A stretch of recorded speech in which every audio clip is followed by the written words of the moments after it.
A group of 9-year-olds have been forcefully taken from their homes, dragged through an active war zone, and finally find refuge in a strange man's orphanage. However, one of them wakes up and informs them that the man they all trust is actually incredibly dangerous. Pretty dark concept, right? That's a lot for anyone to go through, let alone a 9-year-old. I'd imagine this would be a pretty intense and dramatic scene, right? He kidnapped us! He's trying to destroy the world, Holly. Mr. Whatsit has told us everything. Those are lies. Evil, nasty lies! Oh, brother! This was the scene I oversaw that repelled me from watching Stranger Things Season 5 for over a month. And after finally watching the entirety of the new season and all of its horrible lowlights, this particular scene might seem like a weird hill to die on, but its very inconsequentialness is what makes it such a good example. A perfect representation of what I think is the show's biggest problem, what I'm calling fairy tale dialogue. First off, 9-year-old Mary talks to her supposed best friend like she's an HR employee, and then says things like evil, nasty lies. That's jarring to hear and not in a good way.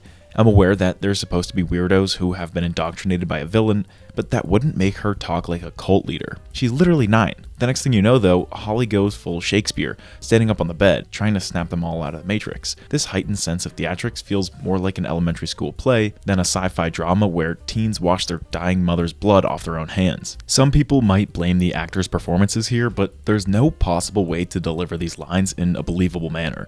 Weirdos or not a lick of this moment felt like real kids interacting. Later in this video, I'm gonna try to rewrite it, but first we need to talk about why it's such a problem. Shamelessly unrealistic dialogue is an issue that has become increasingly common in popular media. I've seen some people refer to it as Disney Channelification, with Marvel becoming the poster boy for it, but when you start looking for it, you'll see it everywhere. Oh, you talking about that? I don't worry about cornbread.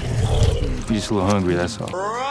What I'm calling fairy tale dialogue is the simplification of a character to a mere caricature who only speaks in one repetitive dimension. Like in a fairy tale, each character's lines are predictable, safe, and if spoken in the real world, completely absurd. Simply put, the way the characters talk in this scene, and just about every other scene in Season 5, no longer bears any resemblance to real human discourse.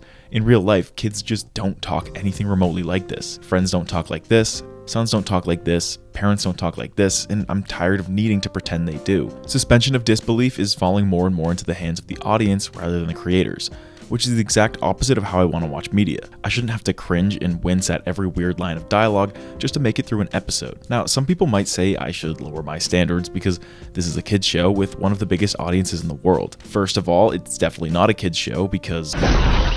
And secondly, Bluey, yes, Bluey, has an even bigger audience and completely wipes the floor with Stranger Things Season 5. We, the people, clearly crave good writing, and with the backlash that Stranger Things has been facing lately, I think now's a perfect time to finally speak my mind about this topic and show just how valuable believable dialogue is. But let me slow down a little. If you've come here expecting me to rant about the second screen problem, or if you expect me to pile on to the Duffer Brothers hate, take one look at my profile picture and you'll realize we don't beat dead horses on this channel. Instead, we do something I consider way more fun, which is letting metaphorical horses run wild, by making up writing advice using ambiguous charts in Canva. But in order to actually offer my solution, first we have to ask how we got here, and agree on what it is dialogue actually has to do.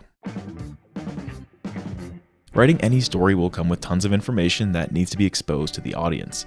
That includes both context, like why things in the story are the way they are, as well as the plot itself, like where the story wants to go next. This is all fine until you realize that time isn't quite on your side. The audience's attention is very limited. So how do we balance the massive amount of information with the tiny amount of time we have to expose it? How do we maximize story efficiency? You probably guessed it, dialogue. No matter how many times you might have heard the phrase show, don't tell, character dialogue is without a doubt the most reliable way to reveal information, to trigger action, and to move a story forward. The reason so much exposition is done via a character straight up saying what the audience needs to hear is because nothing else comes close in terms of efficiency. For an extreme example, let's take Season 5's first episode, where Robin not so subtly catches us up to speed through her radio show, The Squawk. While we're on the subject of things not to do, please steer clear of the military access control zone. For reasons we'll soon get into, this dialogue very obviously still falls short. But one thing you can't say it fails at is efficiency. In a matter of minutes, we're exposed to all of the changes to Hawkins that occurred in the 18-month hiatus from where we left off from Season 4. In other words, we are exposed to the story's context. But efficient dialogue can't just stop at context. It also has to propel the plot. When the broadcast goes faulty, we get dialogue between Dustin and Steve. And in this dialogue, we get exposed to tension. Something's off with Dustin. What's his deal? Well, to find out, you have to stick around to the next scene. See how that propels the story forward? With just the words the characters are speaking, we get exposed to a ton of information, both from the present context and of the future direction. Don't get me wrong though, I'm not trying to pretend this scene is remotely good. I'm more just acknowledging that it's doing the bare minimum. Propulsive dialogue is the primary motor behind just about every scene ever made. In fact, if dialogue isn't used to move things forward, then it probably won't make the final cut of the script. This is because stories have places to be and little time to waste. After all, everyone knows that it's all about the destination, not the journey. Wait a second. Okay, so as the saying actually goes, it's about the journey, not the destination. Meaning, sure, every scene needs to be propulsive, but they should also be enjoyable in their own right. It's not just about moving things forward, but doing so in a way that is also interesting and unique. To do that, we need dialogue that is memorable, quotable, and characterized. Steve hears that all the time and he goes in anyway, don't you, Steve? What the hell's wrong with you? Here's a scene that you're probably familiar with for all the wrong reasons. It's this completely exhausted style of characters using stupid metaphors, being weirdly on the same page, finishing each other's sentences, and yes, chiming in with quips. But when we take a step back and ask how we got here, it's once again apparent that this scene isn't completely awful. It's just trying to balance two contradictory things at once. Like the previous scene we looked at, the dialogue in this group strategy session is clearly trying to propel the story forward. There's a ton of information it needs to cover, synthesizing both what has already happened with what we can expect to happen next. In the sheer sense of exposing information and driving the story, it does honestly achieve this. Dustin's had a few of those, like, expository sciencey monologues over the course of the show. And while we're just looking in terms of yes or no, it does also interweave unique character voices and stylized lines. They just happen to come in the form of entirely obnoxious quips. The funny girl has to be funny, the mean guy has to be mean, and the nerds have to be nerdy. Altogether, the dialogue creates a scene that is both propulsive and characterized. It brings us closer to the destination while still preserving the journey in the process. So is the dialogue successful? Well, only if you're willing to throw any sense of immersion out the window. Because when we look at the end product, what we're left with is that weird fairy tale speak, unnatural slop jargon that in no way resembles how real people actually talk. Every single line is safe, expected, and in the context of the doomsday scenario they're in, completely absurd. The writers were so focused on balancing efficiency with characterization that they forgot to ask if any real person would ever say anything remotely like that. And the answer is a hard no, they would not. Which is exactly how we end up with fairy tale dialogue in the first place. With each new expectation we set for dialogue, we're making it harder for the previous one to be maintained. We want dialogue to be propulsive and to the point, but we also want it to be characterized and to stop and smell the roses, but we also want it to be true to life and sound like real people. Each new demand seemingly contradicts the last, making for an impossibly small target. However, if we visualize this sweet spot, we might just find a way to actually hit it. Okay, so to recap, propulsion, characterization, and believability are what I consider to be the three metrics to judge dialogue. The issue, though, is that despite being equally important, they aren't exactly made equal in ease of writing. Propulsion, aka advancing the plot, might be the most fundamental priority for dialogue, but it's also the most flexible requirement too, meaning while it does have to happen, it's also the easiest target to hit. With propulsion, the only limiting factor is the information that needs to be expressed, and with the intricacies of human language and interaction, that's really not much of a limit at all.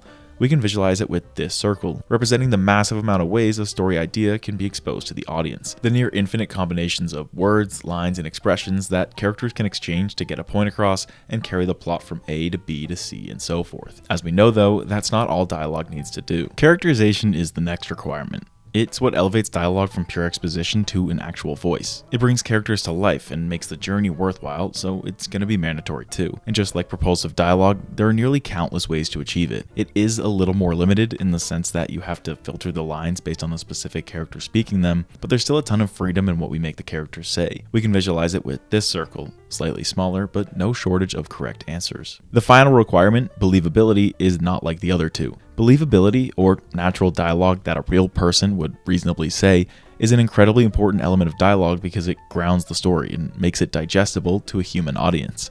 In general, when characters sound more like us, it amplifies what they have to say, making the dialogue and the story that much more powerful. The flip side, though, is that it's the most strict limiting factor. This is because real people are, quite frankly, boring and reserved. Believability is limited by mundanity, making it the smallest target to achieve. In isolation, simply hitting any of these targets isn't a difficult thing for a writer to do. The challenge only arises when you try to hit multiple targets at once. The overlap between propulsion and characterization is where fairy tale dialogue falls.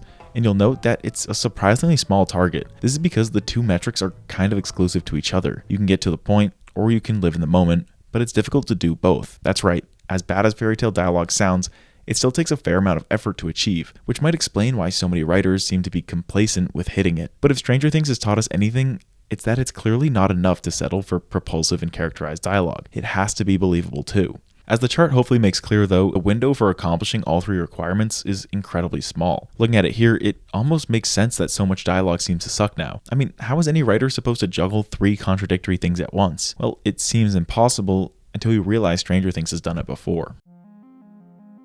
If you're like me, Stranger Things' latest season might have you forgetting how it even got so big in the first place. So you might curiously snoop back to season 1 to see if it actually holds up after 10 years, and you might just find yourself binging the entire 8-episode season in a single day. Because yes, Stranger Things season 1 was that good. What surprised me the most though was the stark difference in the dialogue. The characters actually sounded like people in every single scene. Based on what we've been talking about up to this point, this shouldn't make much sense.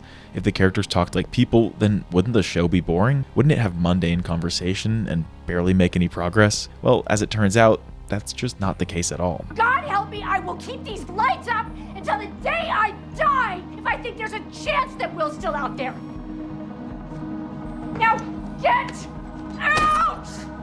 Get out of my house! Do you guys feel that too? I bet half of you watching this right now are gonna revisit season 1 again, because that dialogue just hits so hard. First and foremost, because this sounds like something real people would actually say, the emotion feels that much more powerful. It's incredibly memorable and characterized too, showing just how strong of a mother Joyce is and how much of a deadbeat Lottie is. And it's effortlessly propulsive, showing Joyce's strength and resolve to continue her search for Will on her own terms. And like I said, this was the standard for every single scene in season 1. Here's a scene that, at least conceptually, compares pretty well to that scene from earlier with the kids in the fairy tale speak. At their core, these two scenes have pretty similar ideas.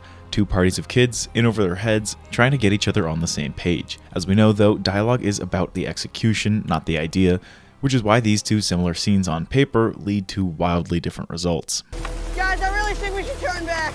Seriously, Dustin? You want to be a baby? Then go home already. I'm just being realistic, Lucas. The first thing you'll notice is Dustin nervously pleading to stop the search for Will and just go back. A completely natural, rational thing for a kid his age to say in that circumstance. Right off the bat, I'm invested in the scene because it is grounded in believability. What follows is Lucas calling him a sissy. Factoring in what the kids knew in that moment, which is basically nothing, this is also a realistic response. Within these few, very natural lines, we also see characterization. Dustin is a bit cautious and thoughtful, whereas Lucas is a little more rash, showing us a glimpse into their relationship's dynamic. This just goes to show that characterization can be subtle. Not every line has to be a mic drop or a quip. Lastly, Mike shuts them both up, propelling us to 11, and bam, the scene ends. No exposition dump necessary. Everything you need to know is in their expressions. In a 30-second scene, we see believability, characterization, and propulsion work hand in hand in hand. What ultimately separates the season 1 scene from the season 5 scene is a complete difference in priorities. Instead of starting with propulsion, then trying to make things characterized, and having believability as an afterthought, the scene from season 1 puts believability front and center. And when you think about it for all of 2 seconds, this makes complete logical sense. Since believability is the hardest target to hit, then it should be the first filter we put any dialogue through and go from there. With this new order of operations, maybe executing dialogue doesn't have to be so hard. But as a quick disclaimer before we try to remake the scene, it's worth pointing out that there are so many problems baked into season 5 that it doesn't make much sense to just redo a single scene in isolation. However, if I'm gonna critique the scene so much, it's only fair I give it a stab myself. Plus, it lets me show off today's sponsor, Milanote, the free outlining tool I'll be using to organize all my thoughts. So going into the scene, we know what the general idea is. We know that Holly's got to convince the kids they're in danger, but they aren't going to believe her. You'll also see that with Milanote, I can grab an image like the chart I made to remind us of the new order of operations, starting with believability. So to start brainstorming something believable, we need to consider what the kids know and how a kid might actually react. Using one of Milanote's board presets, I was able to mock up a quick timeline to give the context leading up to the scene. On it, we can see that these kids' lives have already been insane for years, and that's before they were taken from their homes and saw monsters slaughtering soldiers just a day or two ago. So realistically speaking, these kids would either be completely shell-shocked or inconsolably hysterical. What's more, any real-life 9-year-old would desperately cling to the first thing that feels safe.